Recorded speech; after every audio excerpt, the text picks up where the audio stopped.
Today, we're going to look into the future a little bit. We know it's Super Bowl season, so we also want to reflect on our past. As we know, Super Bowl season, of course, is right around the corner, the playoffs, couple weeks away. But we want to look at the last 15 Super Bowl teams, winners, and we want to rank them on a tier from S to F, and that will be on the latter half of the episode. So timestamps will be in the description or the comments section.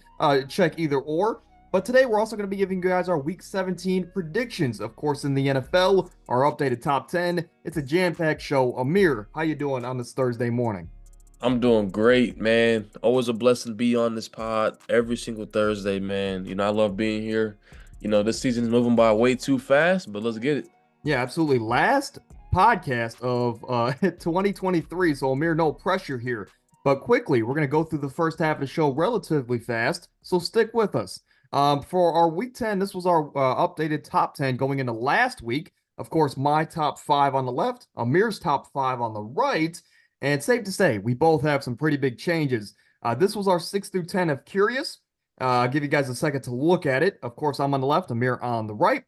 But for my list, going into week 17, the team that fell out of my list, they were at number 10 going into last week, is the Denver Broncos. And, to me, we could just talk about it later when we talk about the Seattle Seahawks and their Super Bowl run, right? But it's just a very shocking move to me that we saw Russell Wilson get seemingly cut for no reason.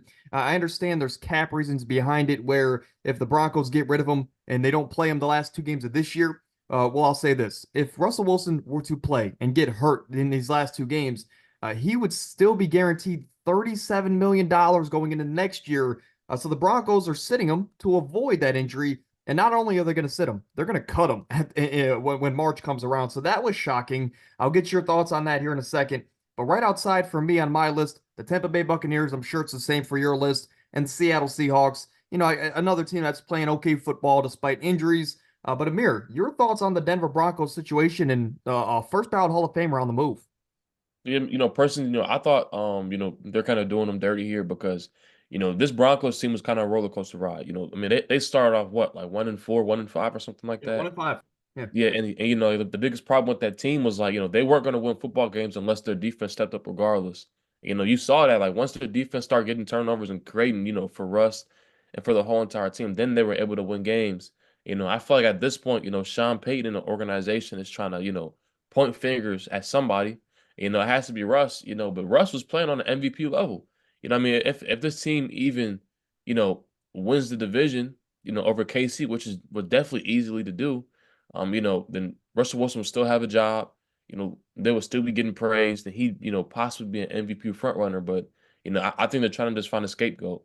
Yeah, I think I agree here. As again, I talked to you before the podcast, and you've known me for years and years. You know, Drew Brees is my favorite player of all time, of course, on the thumbnail as well. But Sean Payton, just by default of watching Drew Brees for so many years and wanting him to succeed at the highest level, Sean Payton naturally, by default again, became one of my favorite coaches. But I think just here in Denver, like you said, they're finding a scapegoat for why he hasn't had this team as a clinch playoff team at this point in the season. When you have a team like the Browns that have been battling with injuries and injuries and injuries, and they're, at a 99.9% chance to make the playoffs, quite literally.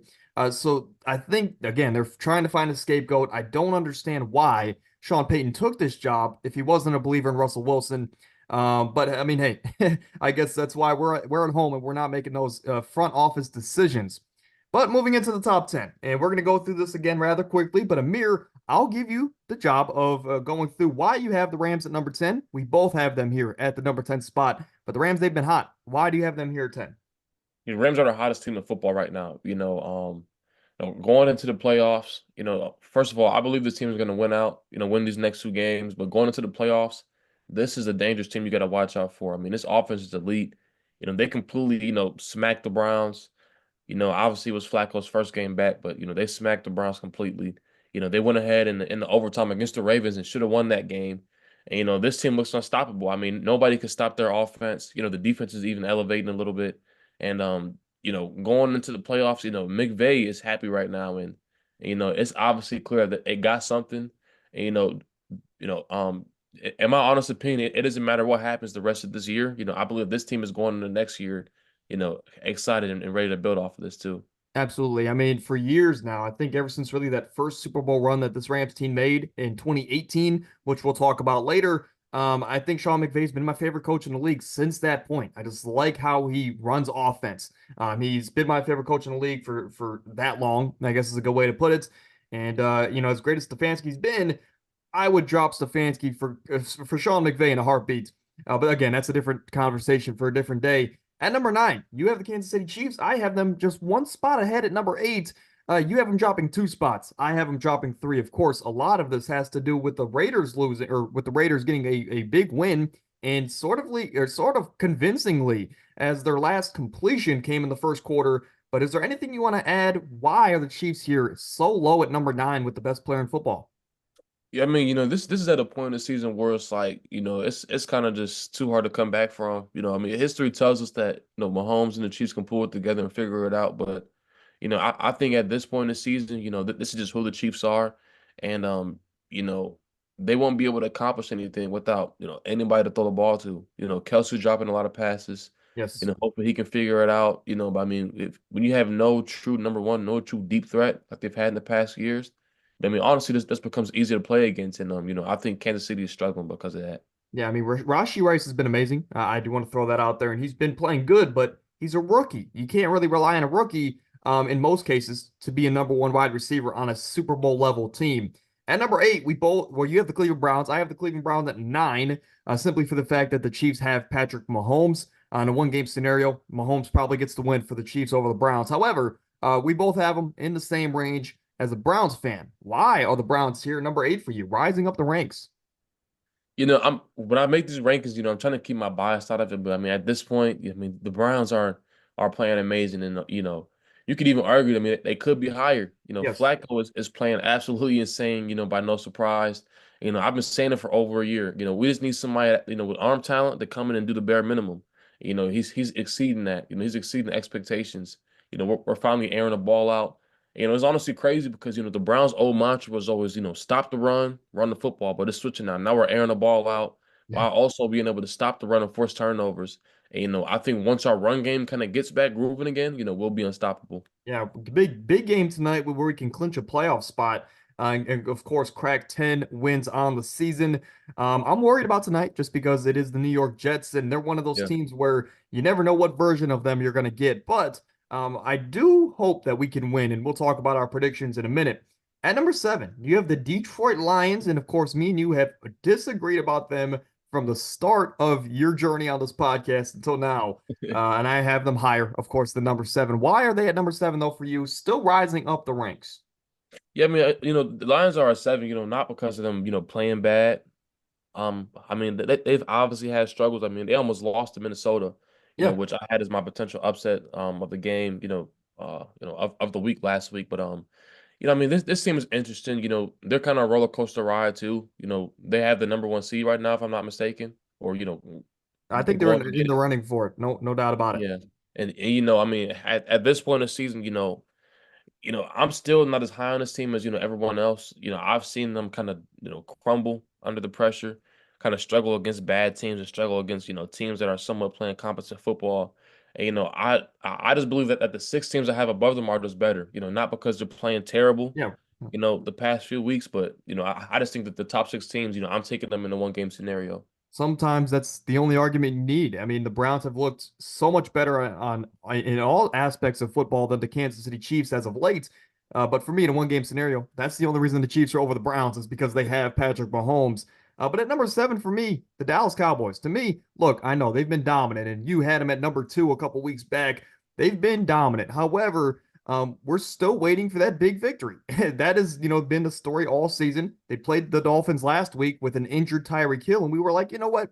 The Dolphins, me and you both predicted that the Kansas City or the the Dallas Cowboys could win that game. Or if I'm not Actually, no, mistaken, actually, I had the Dolphins. yes, I was gonna correct myself. I think we were split. And I think that was also the difference in our record last week. However, the Cowboys, to me, they just haven't had that big win. And until they get that, I can't take them seriously. I can't take them more seriously than what we have in the past of they're gonna win a lot of games, be 12-5, 13-3, whatever the case may be, and then disappoint in the playoffs. So to me, again, I know this is based off regular season, but I just can't put them any higher because I can't trust them on the big stages.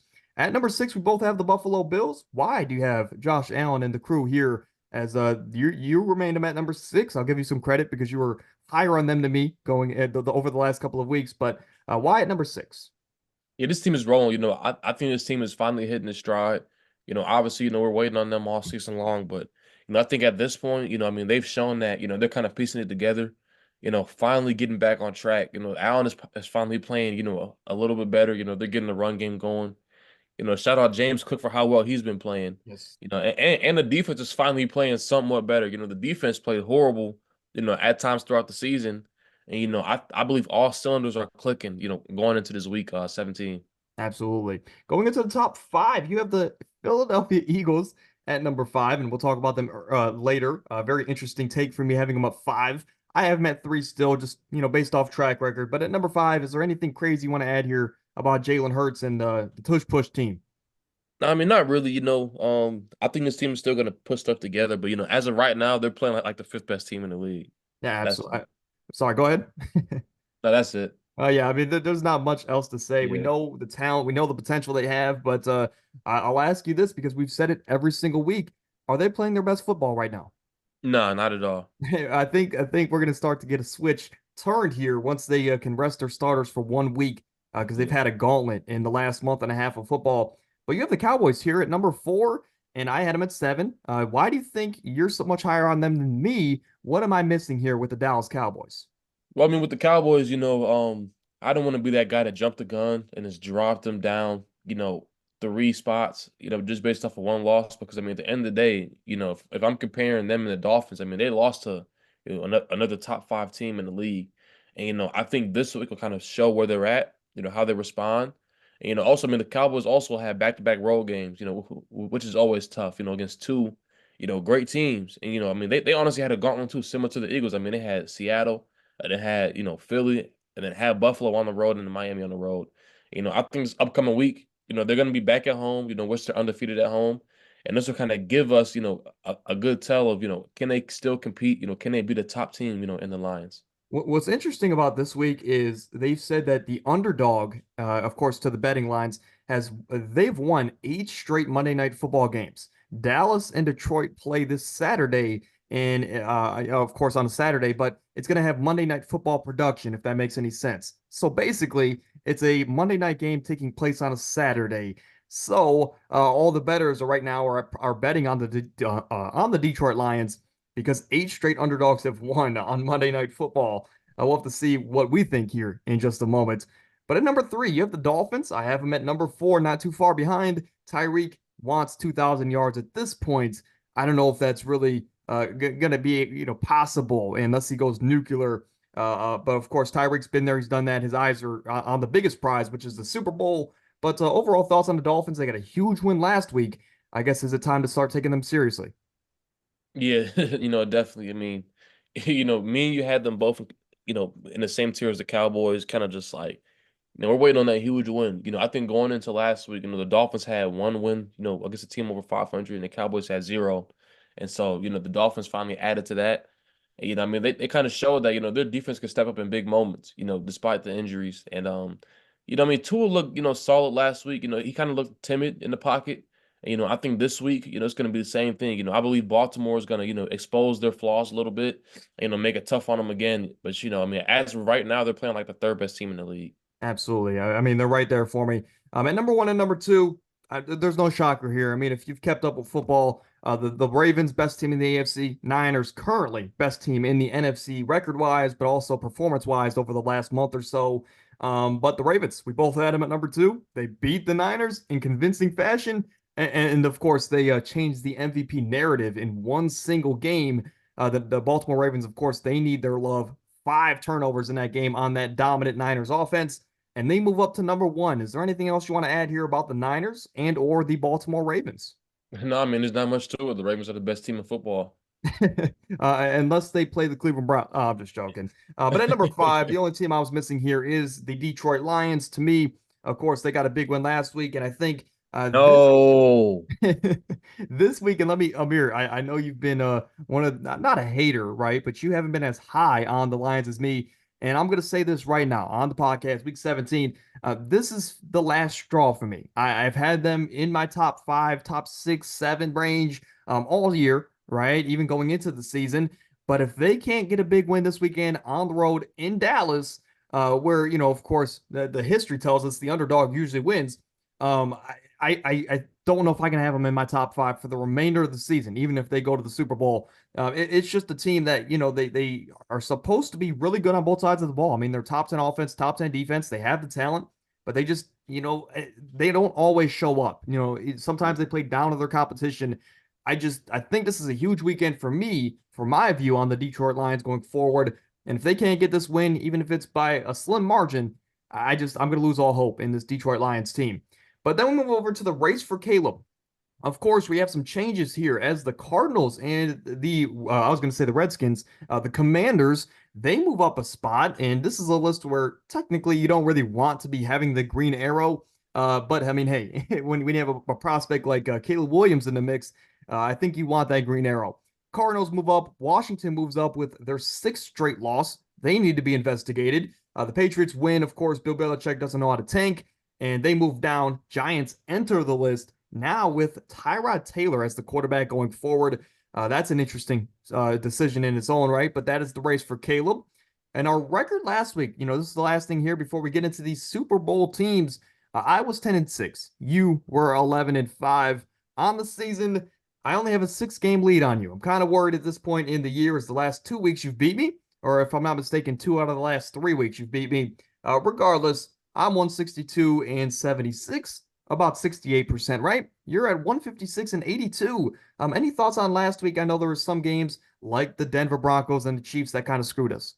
Yeah, we got screwed, bad last week. I was thinking after, all the Sunday games that, you know, all the Christmas and games are all gonna be, locks. But the Raiders ended up beating the Chiefs. When the Giants almost, beat the Eagles, and then the Niners go ahead and get smacked by the Ravens, and that kind of messed up the record. Absolutely. But I mean, hey, my goal is 70%, and we're right there. So we just need to, get back on the right track. As you see, from the Thursday night slate to some of the 1 o'clock games is a better way to put it. We agree on all of these games. We even agree that Dallas is going to beat Detroit here, and that's why to me it's kind of a test. I have Detroit higher in my rankings because I do believe they have more potential than the Cowboys. However, if they can't win these big time games, and right now we've seen Dallas has at least one of those wins. Detroit hasn't had a huge win against a fully healthy team. Of course, that came in week one. But Cleveland Browns, we both have winning tonight. Any other thoughts about these games on the schedule? I guess the biggest game here, Miami, Baltimore. We both have Baltimore. But any thoughts on any of these games here from you, Amir? Not really, but the game I'm nervous about is this Browns game. I believe the Jets match up perfectly. And, the Jets, have looked better offensively. They obviously have the number 2 pass defense in the league as well. And I think this week, they're kind of more confident going into this game. Like, all right, look, Flacco is not going to beat us with his arm. He's going to turn the ball over at least a couple times. And, if we don't get the run game going, I'm extremely concerned. Absolutely. I mean, hopefully Rodgers doesn't just magically suit up and get healthy for tonight, because we'll probably lose if that's the case. But I think a sneaky game on here that might go under the radar, or not, could be this NFC South matchup between the Saints and the Buccaneers, a must-win for both games, or both teams rather, as far as playoff lives. And Baker's playing his best football as a Buccaneer. Derek Carr's playing his best football as a Saint. So I think it's definitely an interesting matchup here. Again, must win for both teams. But then moving over to the 4 o'clock slash the Sunday night game, excuse me. I, of course, forgot the Jacksonville Jaguars. That's why I was a little stumped here. But the Jaguars, we both have winning against the Carolina Panthers. Interesting matchup there as the Jaguars have lost 4 straight games. And I'll let you talk about that here in a moment. The Colts and the Raiders game we split on. You have Antonio Pierce and the crew continuing their momentum despite the Josh Jacobs quad slash illness slash give me my money injury. And then the Colts for me, I just have them because I think that they're just a more complete team at the moment. The Rams, Niners, Seahawks, Chiefs, and Broncos we're rolling with here. And I'll give you the chance to change this on the air because we made these predictions before the Russell Wilson news. Do you still believe in this team with Jarrett Stidham to get the win here? I was thinking about it last night, and you know, I really don't know. I want to go, I want to go to the Chargers, because they're playing better defensively, but I mean, they've played so bad this season. It's hard for me to, pick them. This Broncos team who I think they'll be able to get stops defensively, get turnovers, but I think I'm going to still keep Denver here. Yeah, I'm going to go Denver here just because Keenan, even if he does play, he's going to have to deal with the best corner in the game in PS2. And then the Sunday night matchup here, I think another very interesting matchup that might go under the radar, as you have, of course, two teams that aren't, necessarily, must-watch TV, but both of these teams need a win, and they both need to win out to make the playoffs. So I think it's a very interesting matchup. I'm going to trust my guy in Jordan Love. You're going to trust the probably, the Justin Jeffersons of the world there in Minnesota, despite no TJ Hawkinson. But any thoughts on any game here that you want to dive into?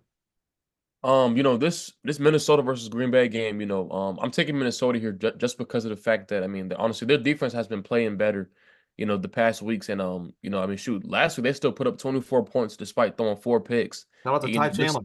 exactly, and man, this Green Bay's defense has been struggling big time. And in my opinion, whoever starts at quarterback, it doesn't matter. Justin Jefferson obviously is back in his prime mode, his MVP mode, and I believe Minnesota's going to be able to still move the football and create stops to win this game. Absolutely. But then we move over to, of course, this screen here. A lot of you guys like this, but the upset pick of the week to me, I looked at the betting lines. I know it's not a big upset, but it's an upset. So I can't be told I'm wrong on that. I have the Packers going into Minnesota against a team, like you said, has been playing better and getting a win there to keep their playoff lives alive. No pun intended. But your upset pick of the week, you have Carolina over Jacksonville. And why do you have Carolina as Bryce Young is playing his best career football at the moment? And that's the reason why, Jacksonville, man, Jacksonville needs to look at some coaching changes after this season. I mean, they are looking horrible right now.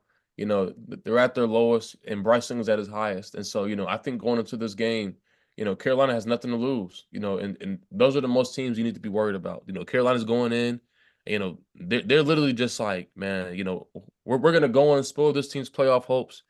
Bryce Young is pretty much just going to build up his confidence, to end the season off. Absolutely. But then your hot take and your player of the week go together. So I'll let you go in here and talk about your number 10 overall team, of course, mine as well. But dive into your hot take and your player of the week. So going into this game, I believe that the Rams are, in a perfect scenario here. They're on the road.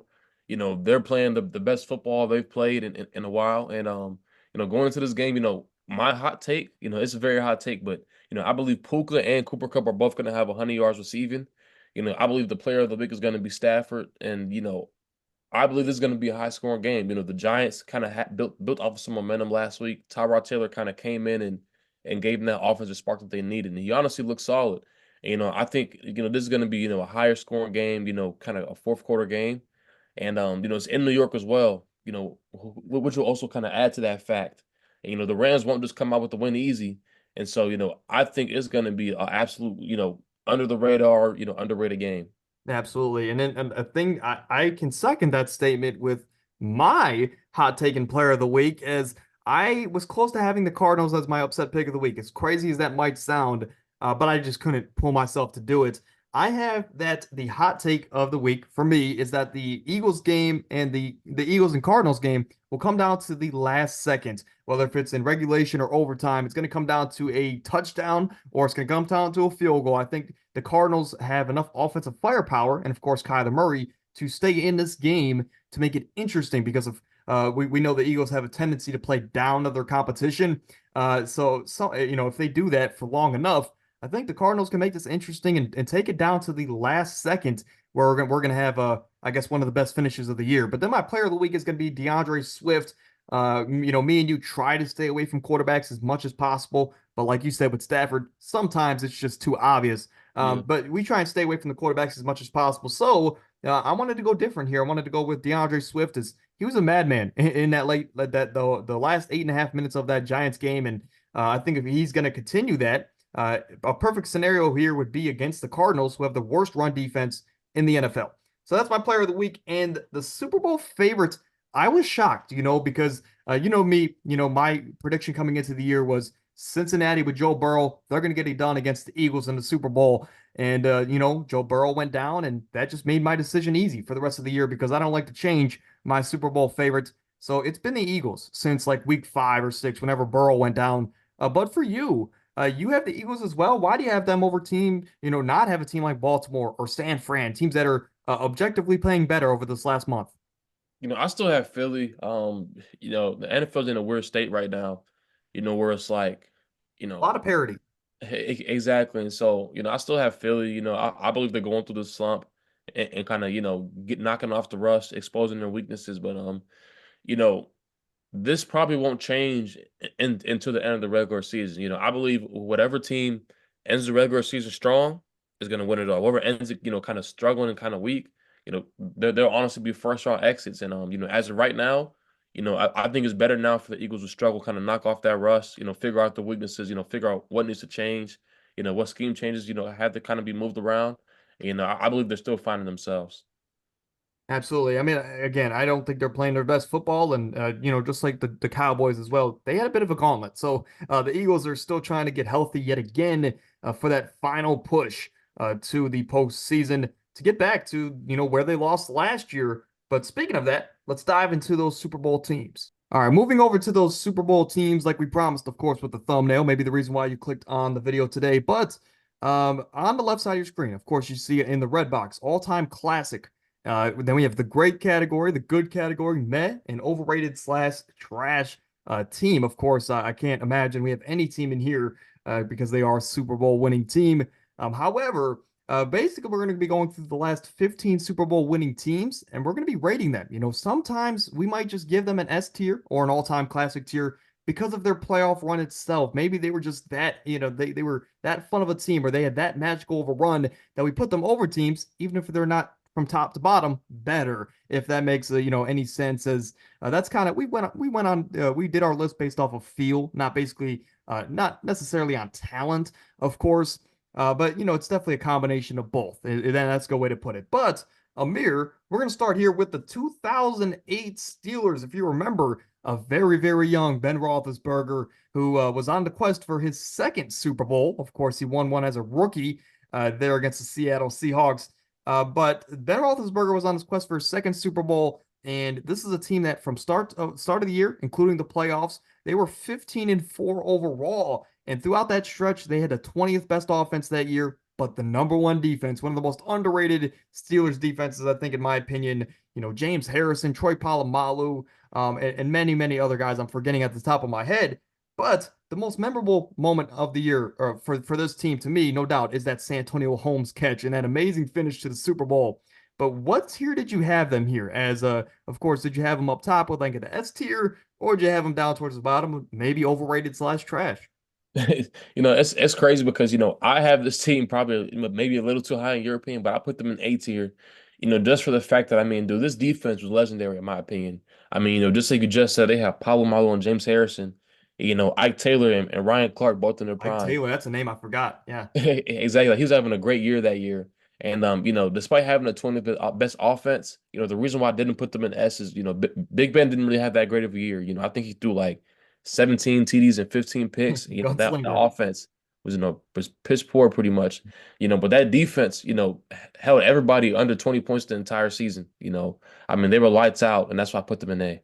That last fact you had there that they held everybody under 20 points. I think the defense overall only allowed like 10 points per game, which That's is unheard crazy. of, even in 2008. That's unheard of. But I think I can understand the great argument. And to me, I had them in the good category. So really, it doesn't matter if you want to start them out at great, and then we can move them up or down depending on the rest of the list. We can do that. But like you mentioned, that defense was so legendary, and I didn't know that stat of the under 20 points per game until you just told me. So that is Yeah. actually crazy.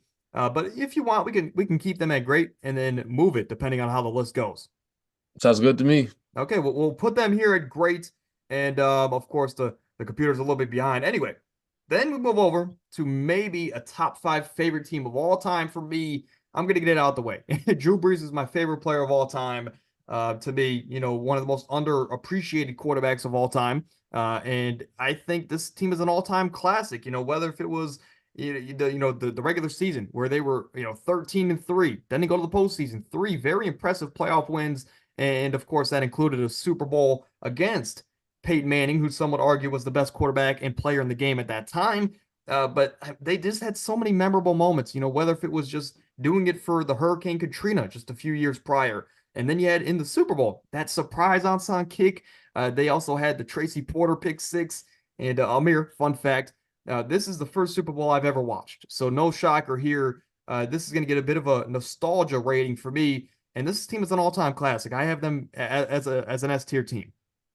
I'll give him S2 just for the simple fact that, you just mentioned, the whole Hurricane Katrina aspect, the way Drew Brees played that playoff run. Drew Brees played amazing. He threw zero picks that entire playoff run. That Of course he offense, did it. exactly, that offense looked amazing. I mean, shoot, they went ahead and shut down the Colts, in the Super Bowl. I mean, that Colts team was 14-2, and they were even regarded as an all-time classic team, heading into the playoffs, and they completely ended all that talk. Yeah, I mean, and then they did it. I think, everybody on the team was just kind of like an underdog. Like Marquise Colston, nobody viewed him as a top five receiver. Then you got Jeremy Shockey scoring touchdowns. You got, of course, you have Lance Moore on that team. Of course, then you have the running backs as well. Pierre Thomas, of course, wore the wrong cleats and slipped, and he could have scored a touchdown, but he didn't. That team just to me was an all-time classic. But then you move over to the 2010 Packers. This one, it hurts my heart because as growing up, I was a secondary Bears fan because the Browns, you're a Browns fan too. The Browns always sucked. So to me, I found a secondary team to cheer for.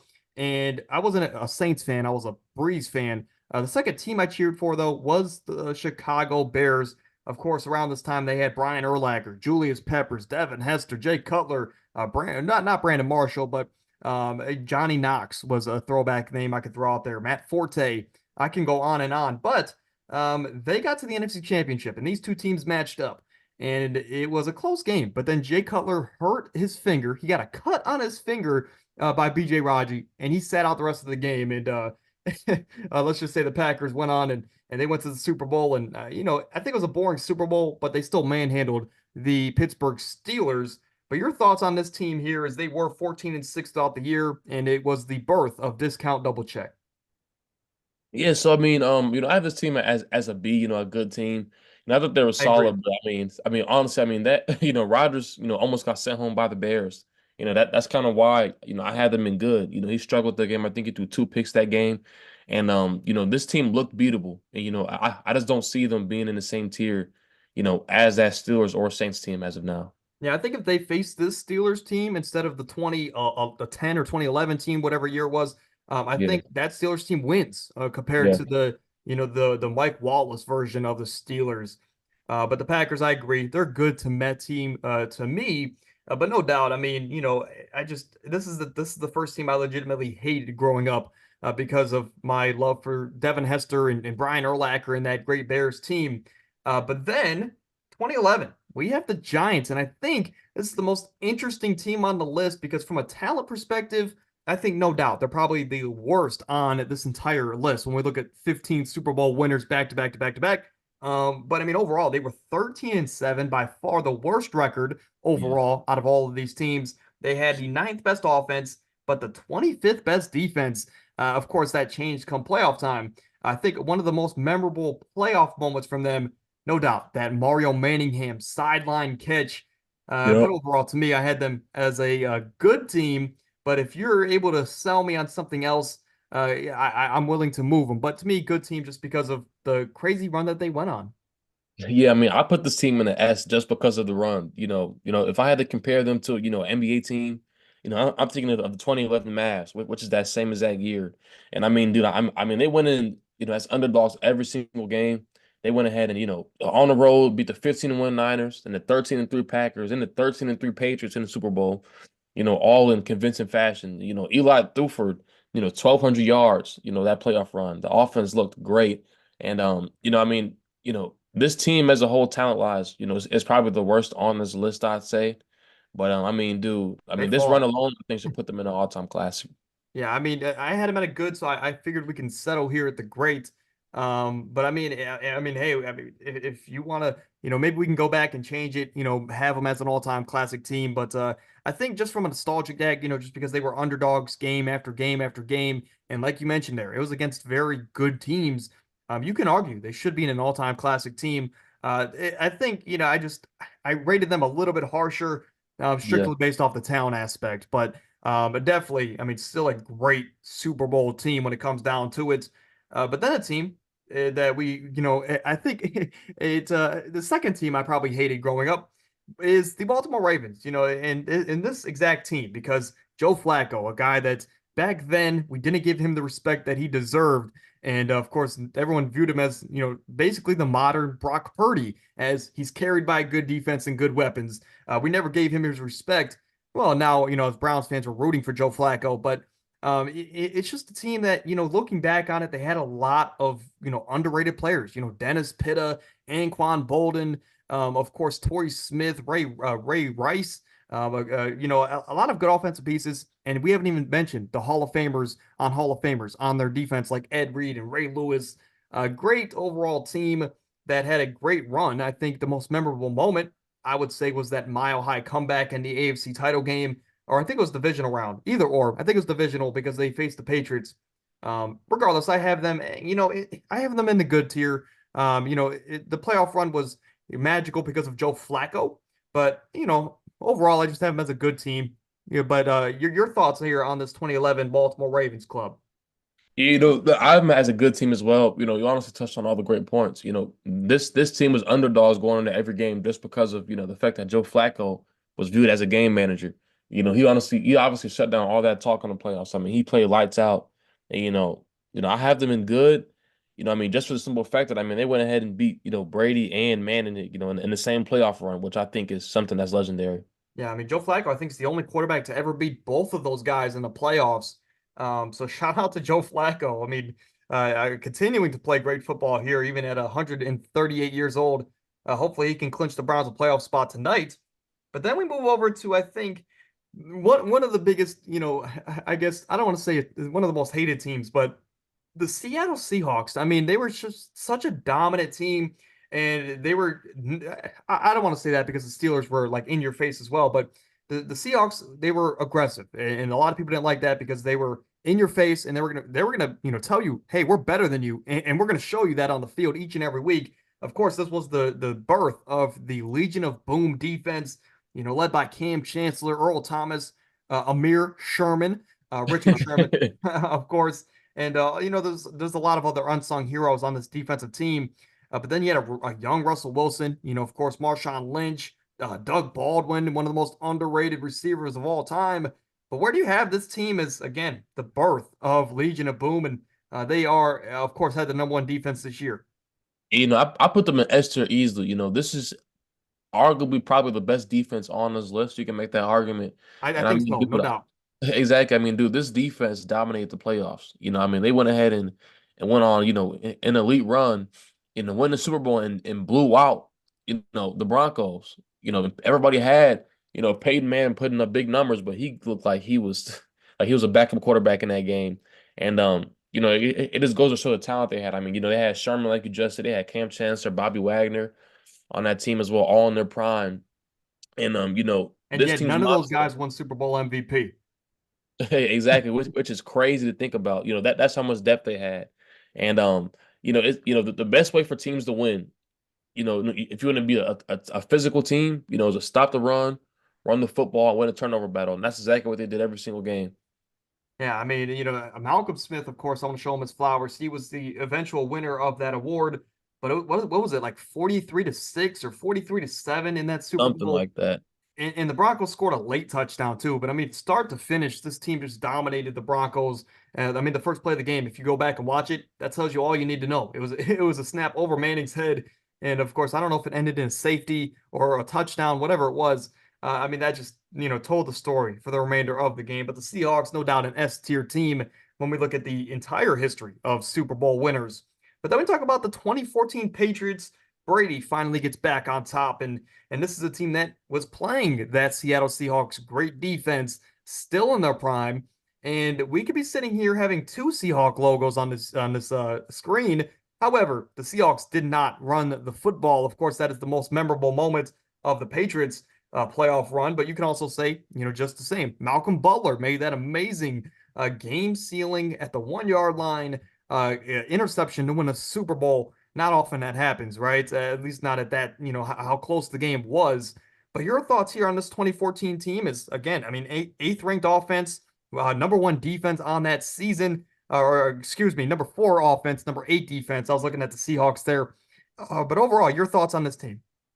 Man, this team was loaded defensively, and this has been kind of the reason why Tom Brady has been debunked and kind of scrutinized throughout his career, and kind of people pretty much just try to knock all of his championships because of his defenses. This team had Revis, that year they had Vince Wilfork, Chandler Yep. Jones, with Devin McCourty back there in the secondary as well, and just like you just said, the Seahawks could have won it.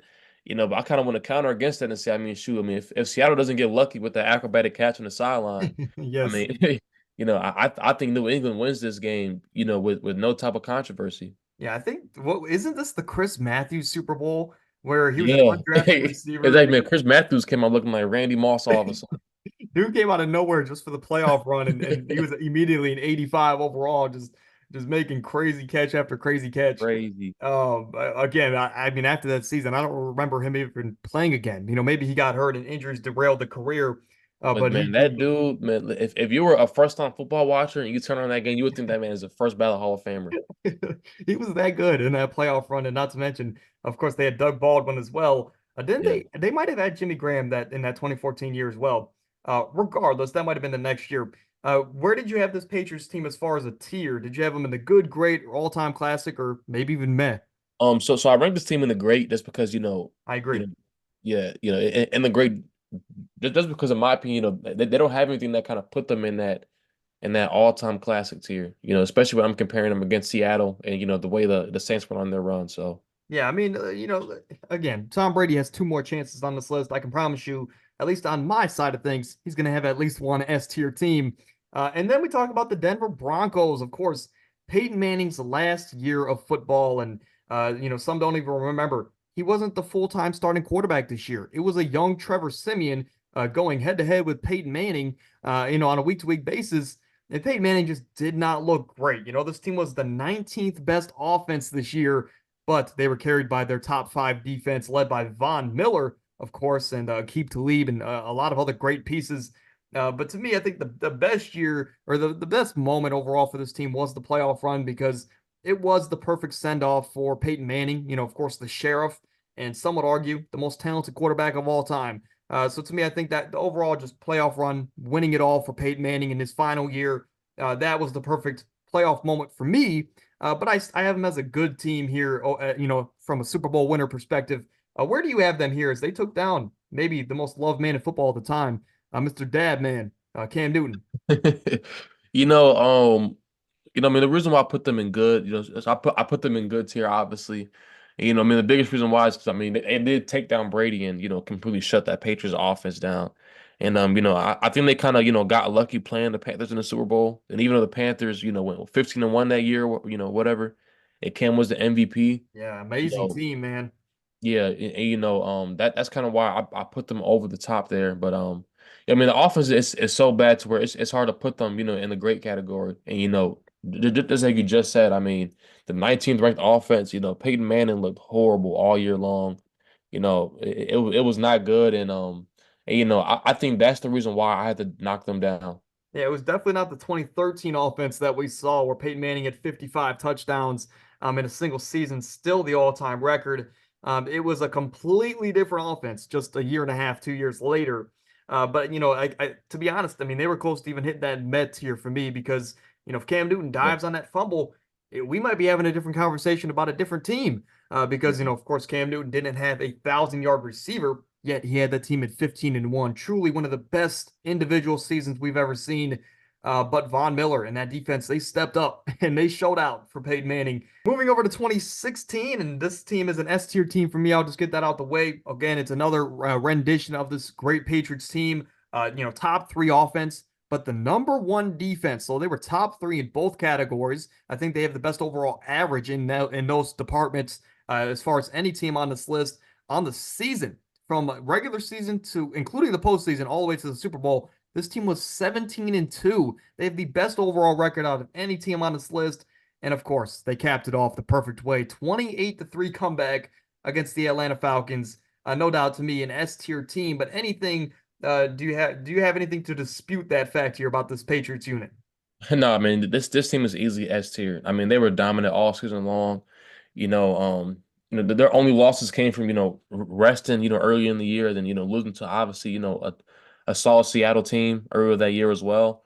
And I mean sure, I mean this team just like you just said, I mean third ranked offense and number one ranked defense, that's absolutely unheard of. It is. And then this year they came back from 28-3, and man, that second half just proved why Brady is the GOAT. Yeah, I mean, first ever overtime, Super Bowl game, and Patriots, of course, came out on top because they have Tom Brady. But one of the unsung heroes of that run was James White. Of course, he had an amazing playoff run in the Super Bowl. I mean, that second half from James White alone could have Yeah. won him that MVP award. As crazy as that sounds, but Julian Edelman also had that crazy catch, and the Falcons just fell apart, and that team was never the same. Kind of sucks when you look back at it because a player like Julio Jones will most likely never get a Super Bowl ring unless the Eagles can get it together this year. But then we do talk about the Eagles and their 2017 run. And I'm going to take these first 5 or so seconds to talk about the most underappreciated quarterback in NFL history, Carson Wentz. A lot of you guys make fun of me in the Who? chat. And of course, some family members as well. But Carson Wentz first year in the league, he was 8-8. He just looks like a solid rookie, which we don't get anymore from these rookies. As Bryce Young, of course, only has 2 wins. Carson Wentz had this team as a borderline playoff unit in his rookie year, but then his second year came. His second year came, and this man was an MVP. First 14 or so weeks into the season, this man was far and away. There was no doubt about it. He was the MVP of the league.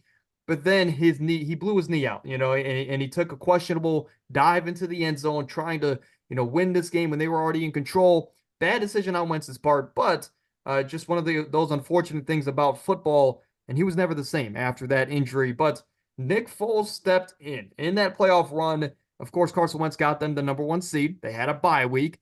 And then Nick Foles stepped in, and we were like, you know what? No way this team, they had a good run, but unfortunately, their MVP quarterback went down. Nick Yeah. Foles had, to me, the most unfortunate run ever because I'm a Carson Wentz fan. And so nobody ever gives him this credit. But, of course, magical playoff run, went to the Super Bowl. And the best moment is no doubt the Philly special. But Amir, your thoughts on this team? It's to me, I think they're another S tier team. Yeah, I mean, you just touched on all the points, I had. This is easily an S tier team. And I still give credit to Carson Wentz. I mean, they play absolutely amazing all year long. And there were kind of questions about they're not ready. Carson Wentz is still young and developing. I mean, Carson Wentz, I think at the time was the MVP front runner, if I'm not mistaken. No doubt about it. And He was no doubt about yeah, exactly. And so, going into the playoffs, he gets hurt. Everyone thinks their season is cooked. And next, Nick Foles comes in and leads them to a Super Bowl and absolutely shows out, in that final game against Tom Brady, putting up, all those points. I think he threw for 400 something yards it. Yeah. and threw for 1,000 yards, the entire playoffs, which is, insane. And yeah, I mean, they're easily S tier. Yeah, I mean, I think a lot of people forget this is actually Nick Foles' second run with the Eagles, as like he was there in what 2014 or 2013, whatever Yeah. it was, and he was play like that was the year he had like 27 touchdowns and 0 picks in like the last couple months of the year, and he got a big contract, and then he sucked, and then they got Carson Wentz, and then he ended up leaving and coming back, but ultimately, I mean, that team just top to bottom was very talented. They just needed that quarterback and nobody thought it would be Carson or Nick Foles. But that was a crazy year if you think about it, because that was when we got that graphic of that was when we got, of course, Drew Brees got screwed that year. I want to throw that out there. But that's when we got that graphic. It was Blake Bortles and Tom Brady in one side, and then it was Crazy. Case Keenum and Nick Foles on the other. It's just obviously one of them stood out more than the other, but Yeah. that's when we got that crazy graphic there. Any last thoughts Yeah. about the Eagles team? And man, that Jags team was so close to making it to the Super Bowl. It was absolutely If it insane. wasn't for that, what, offsides on the extra point or something? Yeah, dude, that would have been crazy. That crazy play by Stephon Gilmore, man. Oh, I forgot about that pick. That pick was insane. That was really his coming onto the scene moment. Crazy that it seems like it was just a couple years ago, but man, it was we're looking at more than 5 years at this point. But then we talk about the 2018 Patriots, and this team, and this might sound crazy. Again, fourth ranked offense, seventh ranked defense, top 10 in both, 15-5 on the year in totality. I just have them as like a good slash med team because to me, it's just this team was not as good as their 2018 team or their 2014 team. And to me, they got by because they had Tom Brady. And in the playoff run, I think their best moment to me, of course, it was an ugly Super Bowl. I actually fell asleep during this 13-3 game against the Rams. I did too. Um, I think the best moment was really that AFC title game where they held off the MVP of the league and Patrick Mahomes. But your thoughts on this team and where would you rank them? So I mean, I put the team in good tier. I'm just gonna put them in meh, just because I mean they struggled offensively throughout that playoff series. I mean that playoff run, and they're obviously loaded like always. Every Patriots team, we have Tom Brady, the best quarterback of all time. You're gonna look great. You're gonna look good. But I mean, shoot, I mean they were honestly offside. By D Ford. They're being sent home, and that play that they got an interception. They go back and see the Chiefs are completely offsides. And then, a play later, they throw up a 50-50 ball to Gronk and gets bailed out. Right. And then goes into the Super Bowl and, can't move the ball. And, they honestly, got away with their great defense. And, Brady kind of covered up their weaknesses. And, that's why I kind of put them in man. I mean, it was an okay playoff run, I guess. Yeah, I mean, it was just okay. I think, Sony Michel is, of course, the unsung hero. The Patriots just kept finding those middle of the tier running backs, and they put in work for them. It was James White. Now, this year, it was Sony Michel. I saw in that Chiefs game, that overtime game against the Chiefs, where the Patriots, of course, the D Ford penalty. James White Yeah, had 16 receptions in that game. that's crazy. As a running back, that's absolutely insane. But James White was that dude. But again, I mean, the Patriots, again, this is just a Met team, in all honesty. But then we talk about the 2019 Chiefs. This is their first run, and I'll give you the floor with this one because Jet Wasp Crisp is all I got to say about this team and Patrick Mahomes, his first title. But where do you rank this team and your thoughts on them? Yeah, I mean, this team was great. Mahomes looked amazing, but I put this team also in meh. Just because I mean they struggled throughout the playoffs. I mean, if you can remember, I mean those first two rounds, against Houston and against Tennessee, they looked beatable. They had to come back, those games and honestly, against that Houston team, they were down with like 21. We all kind of knew they were going to win, Right. but against Tennessee, I mean, we were honestly all kind of worried, like, yo, like this Tennessee team actually looks legit. That was the We know voice they're going to cracking come back from from the this. announcer. Exactly. And so, I mean, they ended up coming back, but like, even against San Fran, I mean, if Garoppolo doesn't overthrow that deep ball, late in the game, they're being sent home too. This team, struggled throughout the playoffs, and that's the reason why I put them in, man. I mean, again, their first title in a long time since Super Bowl Yeah. three. So they ended like a 45 plus year drought to get the Super Bowl. And of course, this is where we all realized, hey, this Patrick Mahomes guy is pretty good. I think he's the MVP of the league and maybe the best player in the league at this point. But I think, aside from just, having the Mahomes coming onto the scene and having that, that jet wasp Chris where they had that crazy third down a Yeah. makeshift route. It seemed like a playground kind of route from Tyreek Hill. I just think outside of that, it was a good offense, okay defense, and again, they got by their quarterback, and they also had a very favorable schedule, like you mentioned. But then we talk about Tom Brady's last Super Bowl, the Tampa Bay Buccaneers. It was his first Super Bowl without Bill Belichick on his side, and it was also his first year without Bill Belichick on his side. But third-ranked offense, eighth defense that year. And to me, I have them, on the teeter of all-time classic to great team. And it was simply because I put them. I think their most memorable moment is just their dominance in that Super Bowl. The Chiefs made it to the Super Bowl yet again, just based off of Mahomes and just the talent that they had with Tyreek and Travis Kelce. But I just think winning the Super Bowl in the fashion they did, their defense was just amazing. I think that was the last prime year of Levante David. Of course, we got some other good years from some younger rising stars. Vita Vea, of course, was amazing. And then the offense. I mean, Mike, you pair that great, group of weapons, and then you get the Gronk coming out of retirement and Leonard Fournette signing after being cut. I just think overall, top to bottom, I think just talent wise and just how they played, I have them as an A/S tier team. It's crazy because I have them as a Met team, Really? Wow, wow, wow. which is crazy. I mean, this team took time to kind of get going. Throughout the regular season, I mean, they were getting smacked by the Saints, and they looked questionable. They It's went Drew 11 and Brees. 5. No, the Saints defense shut their offense completely down. And this Bucks team took time to get going. They went 11 and 5, you know, with the talent they had, which I thought was underperforming. I mean, so I mean they went to the Super Bowl and played against a Chiefs team that are missing like, three or four offensive linemen. And, it resulted in them getting 30 pressures against Mahomes. And I mean, when you run into a team that has no offensive line, I mean, it's not much they can really do. So Absolutely. But then we have the LA Rams, and I think this was a very underrated team. I mean, they were 16 and 5. This is the first year where they moved the schedule to 18 weeks instead of 17. So, a little different there as far as record, but seventh ranked offense, 15th ranked defense. I think the best moment on the year was that game-winning Super Bowl drive where they drove down. Matthew Stafford had a lot of crazy no-look throws against Joe Burrow's defense.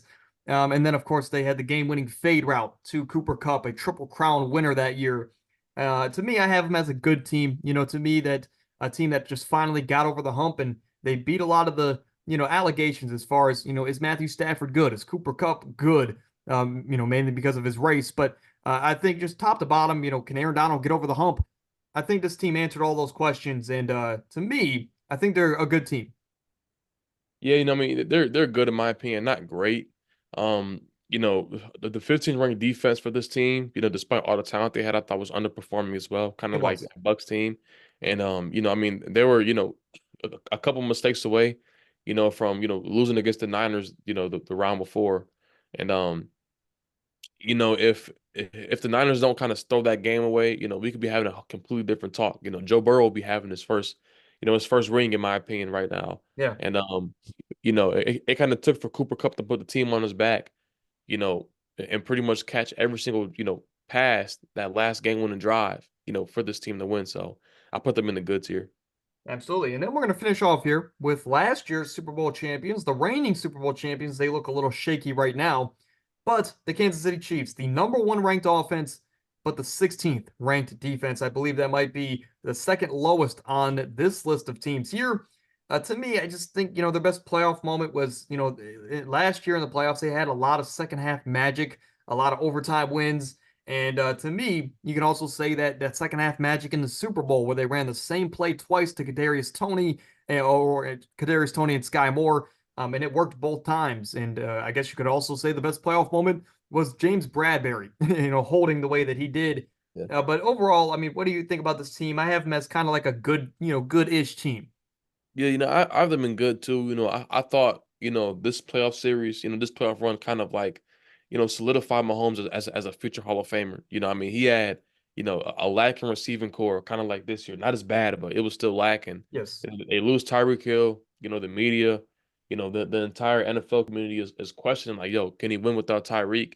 He did just that. I mean, for me, the most memorable moments is him throwing to 10 different receivers every single playoff game. I didn't I know that. thought that was Wow. amazing. And on one leg, I mean, the dude's ankle was Yeah. almost broken, and he was out here just making plays. So I put them in good. Yeah, I think underrated playoff run, but I think we're now in an era where we saw, back-to-back years, we see middle of the pack defenses with good offenses that can get the job done. And that was different, from 2020 all the way down, where you Yeah. needed kind of a balance of good offense and defense, unless you were the Giants. So I think we're seeing a theme now where as long as you have a top five offense, you have a chance to win it all. And But the what one thing I would say, this year is kind of it's weird because in my opinion it's different. I think this year, having an elite defense will kind of put you over the top. We can even see it now. I mean, the top teams in the AFC and the NFC both, those teams have, those that's elite true. defenses. So Yeah, but I mean, history tells us, you can have a good yeah. defense, but do you have the offense to get it done? So I guess the Browns are going to be Super Bowl champions to your logic, right? Hey, listen, Flacco's gonna win. We're gonna win MVP. The Browns are gonna win it all and come back next year and win it again with Deshaun Watson. Yeah, after the Super Bowl this year, we're going to come back with another tier list, and we're going to be ranking just every single week and every single move of the Browns in this season. Anyway, That's going to do it here for today's video. Amir, any last thoughts? Again, you brought another great idea to the show, and I thank you for that. But any last thoughts before we get out of here? No, man, I thought this was a great episode, a fun episode. Owen's gonna be at 10K soon, so keep on subbing, keep on supporting. Yeah, I mean, tell a friend to tell a friend. Last podcast of 2023. This year, of course, if you follow me on my socials, 8,000 plus subscribers this year. Absolutely amazing. And of course, Amir, you're one of the reasons why that happened. So thank you for joining me along on this journey. And 10,000 pretty soon here. Hopefully, I wake up tomorrow and we hit it. But without further ado, that's going to do it. We'll see you guys tonight for some fantasy football, the last fantasy football video of the year. And then I'll see you guys in 2024.